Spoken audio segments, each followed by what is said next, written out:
Now, many years later, when she had successfully forgotten about him, Wordsworth walked back into Imogen's life.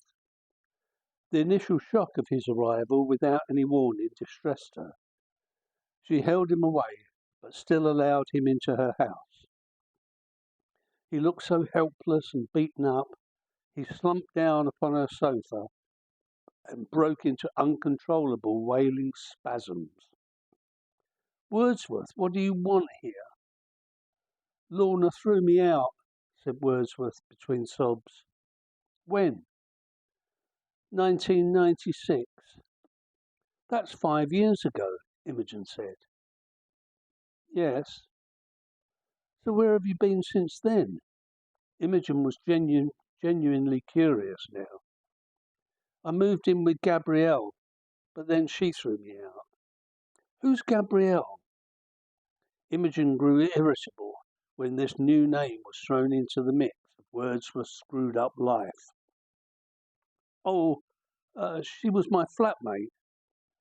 The story was taking a new turn, and Wordsworth needed to think fast.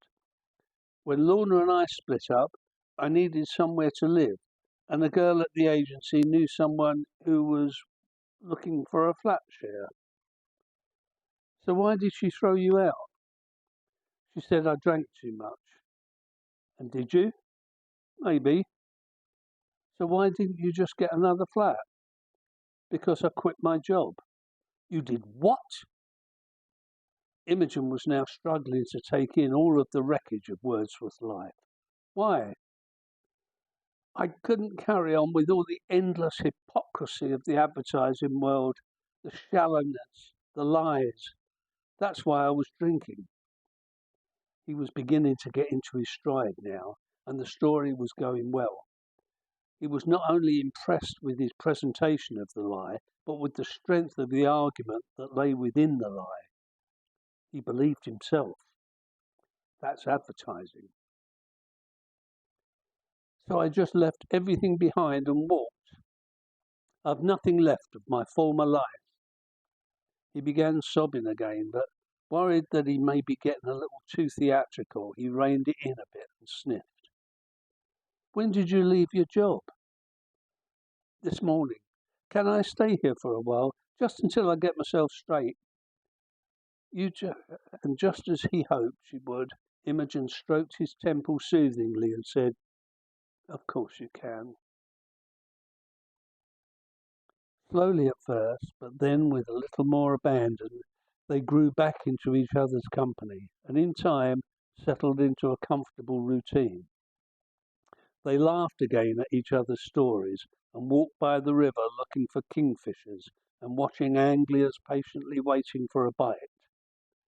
She told him tales of her travels to Udaipur and Agra, Marrakesh and Algiers, staying in cheap havelis and guest houses in jangling narrow streets among shouty traders and craftsmen, and most importantly, learning their skills.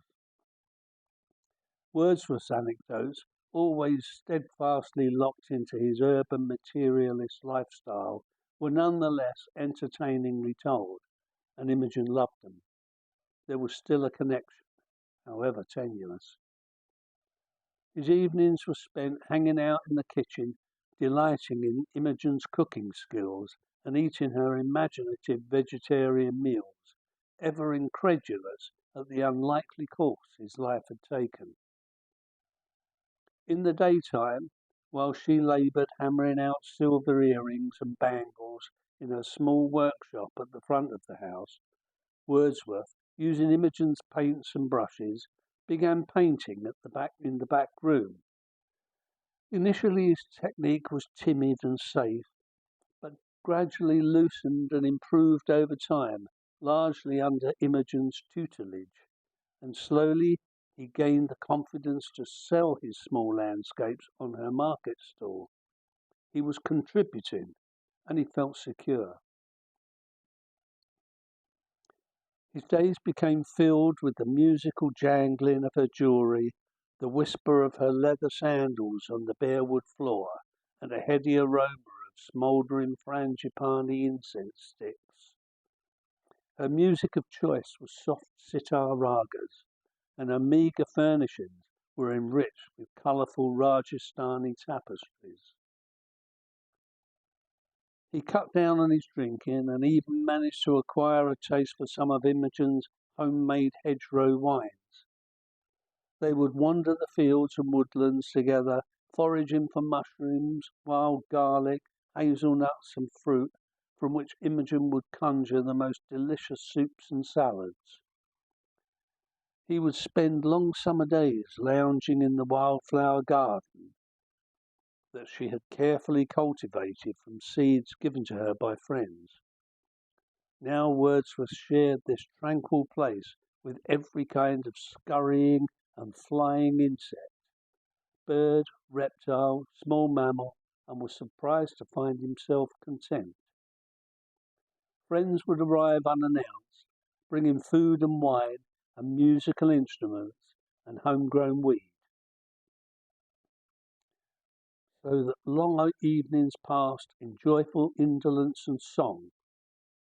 It was in this amiable state that 3 idyllic years passed, and Wordsworth genuinely believed that he was finally finding his true self.